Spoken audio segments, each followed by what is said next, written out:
Welcome to the fiscal year 21 Swine Cooperative Agreement training. My name is Nikki Humphrey, and I'm a veterinarian with the swine staff with Veterinary Services. Our director is Alan Huddleston. Our assistant director is Lisa Rochette, and other team members include John Corslin and Celia Antignoli, who serve as swine epidemiologists on the swine staff.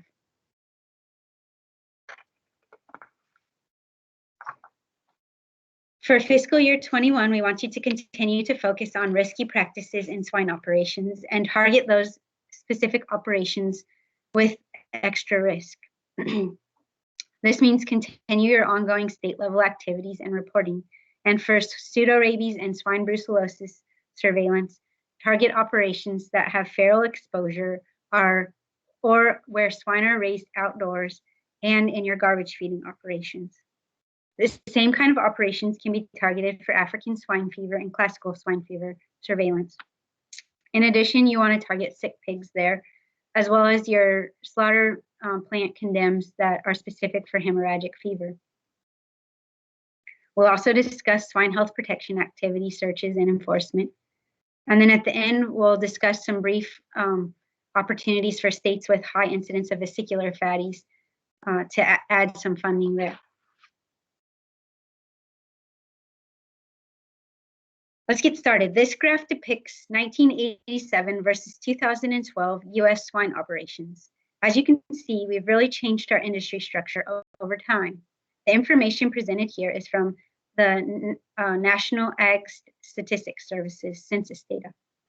First, we'll take a look at the number of operations in 1987, and we can see that there are approximately 240,000 operations, with a relatively large percentage of these operations being medium and small operations with less than 1,000 pigs. In 2012, you can see that the numbers of pork producers declined dramatically by about 75% to around 60,000 producers.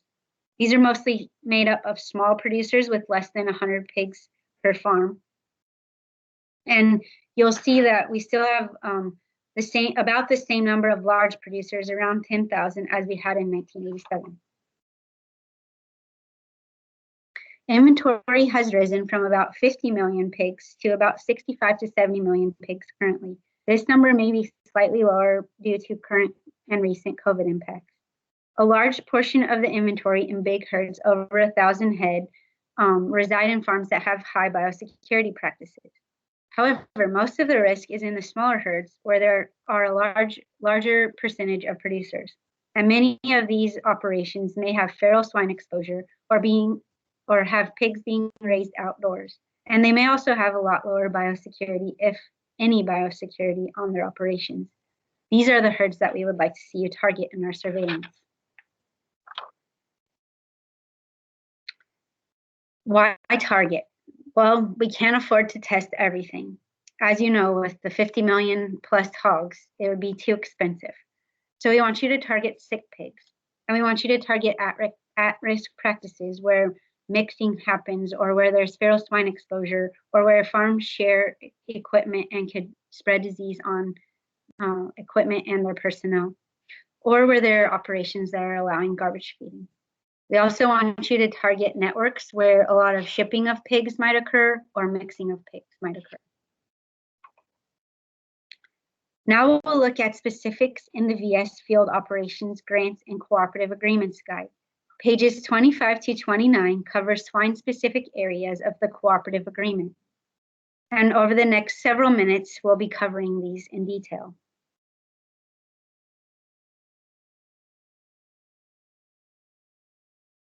Swine staff has 5 items to emphasize within the agreements.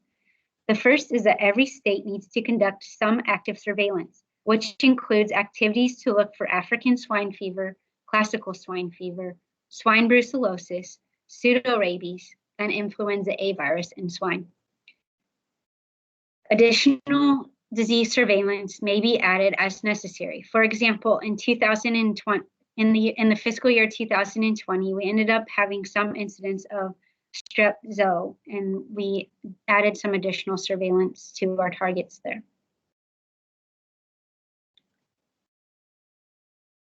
Second, we want you to perform Swine Health Protection Act activities as required by state and federal regulations for disease prevention, including active searches for illegal garbage feeding and submission of your monthly swine health protection activity reports.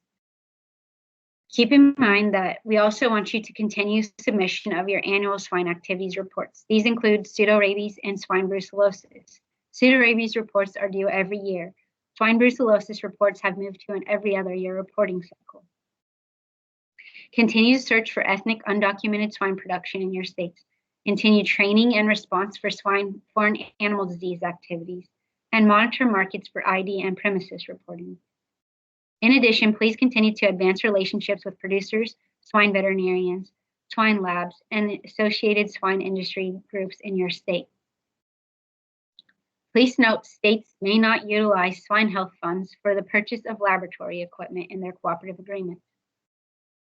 And for reporting and expected outcomes, I'll just mention that for the pseudorabies and swine brucellosis sampling, that all gets entered into SES Core 1 by the Kentucky Federal Brucellosis Lab. For your active surveillance of African swine fever and classical swine fever, that needs to be entered into our comprehensive lab submission module, also known as CLSM. If your state doesn't have experience using CLSM yet, please reach out to swine staff. We'll be happy to conduct training with any of the personnel that need to know how to use that system. We definitely want you to try to work towards moving away from paper lab submission forms, as this leads to data reporting errors and creates some unreportable submissions that we then have to sort through. If you move towards the CLSM use, we have packing slips that can be printed directly from CLSM, and we would like to see those being sent to the labs with the samples at time of submission. Also keep in mind, if you have pseudorabies and swine brucellosis non-negative cases in your state or any foreign animal disease investigations, those need to be entered into EMERS too. Finally, when you have NARS reporting that needs to happen, please be sure that that gets put in through the NLRAD NARS web reporting system.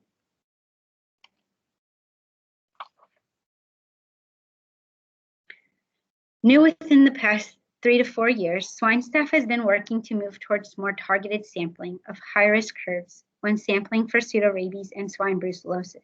What we're asking is for states to assess within state industry structure and develop relationships with higher risk outdoor production operations and their processors to develop sample collection protocols for pseudorabies and swine brucellosis serology testing of at-risk or high-risk herds. This chart illustrates why swine staff develop surveillance-based alternative sampling for pseudorabies and swine brucellosis. Back in 2012, we were doing somewhat random testing of all sows going to slaughter. The unfortunate result was that 90 to 95% of pigs we were testing, represented in this pink or gray bar here, if you can see my mouse, were mostly from commercial high biosecurity, low or no risk pigs. The only high risk pigs being tested were a very small percentage, represented down here, if you can see my arrow, that just happened to be selected among the lower risk high biosecurity pigs that were sampled. So in 2016 and 2017, swine staff developed new surveillance where we cut back on random testing and started SBAS testing, or alternative surveillance of high risk herds. Testing still occurs at the Kentucky Federal Brucellosis Laboratory. Samples are differentiated on the VS form 4-54 by indicating SBAS at the top of the sampling form when shipping samples to the Kentucky Federal Brucellosis Lab. This targeted surveillance gives a higher chance of targeting high-risk populations and identifying disease that still exists in the field.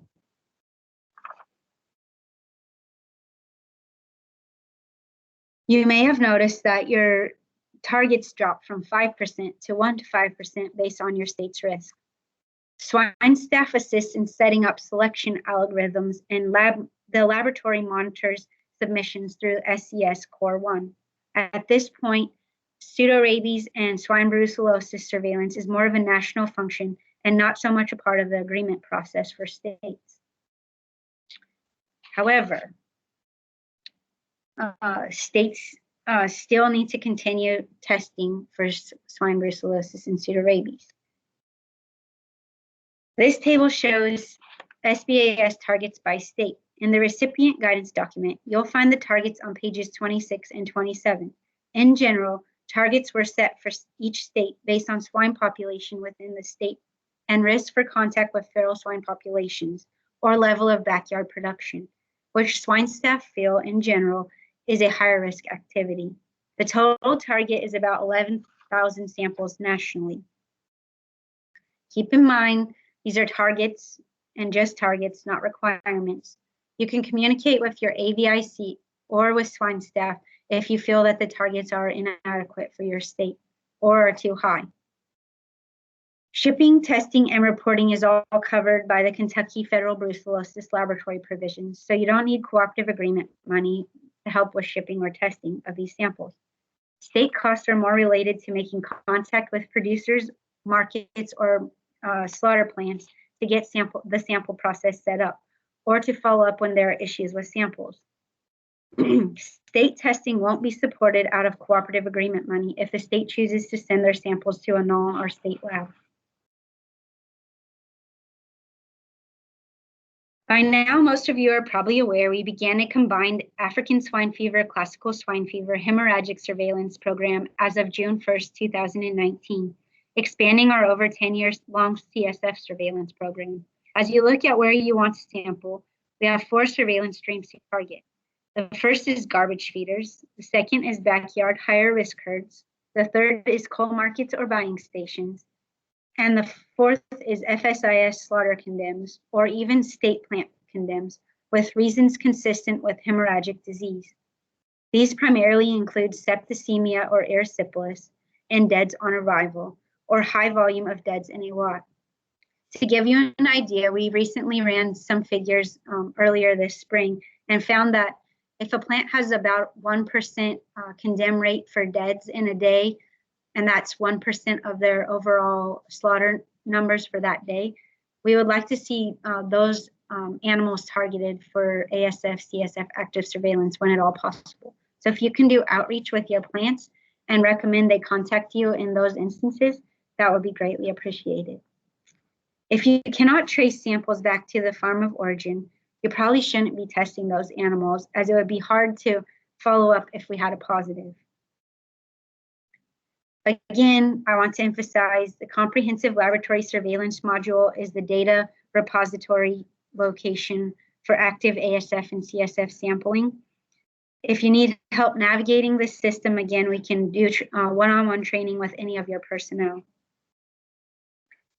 Finally, we've recently been asked about ways to incentivize some of our higher risk producers or garbage feeders to encourage sample submissions.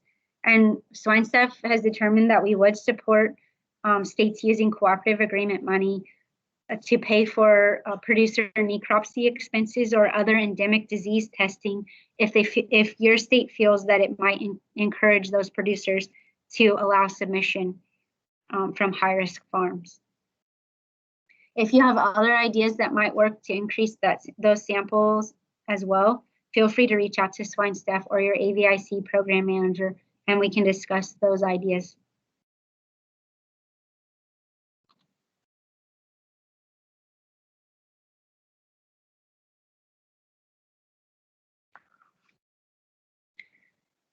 This slide shows the sampling targets for both CSF serum samples as well as ASF and CSF tissue samples. Please take a look at this table closely. There have been a lot of updates to the targets for some states, and some states have been added. So if you have questions or feel there's a change that maybe isn't adequate for your state, feel free to reach out to the swine staff. If your state is not listed here, you can still collect samples for active surveillance.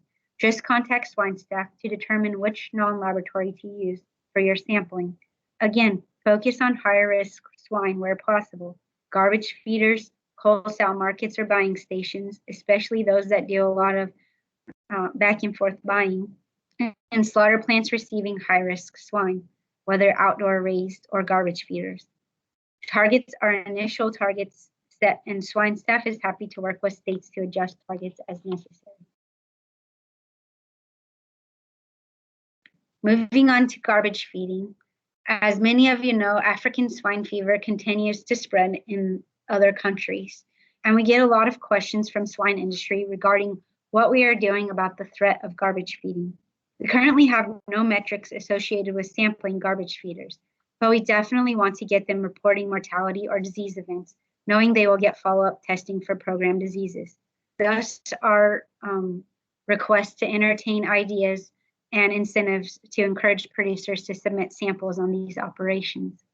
Keep in mind, all states are continued are still required to search and report, even if you don't allow garbage feeding.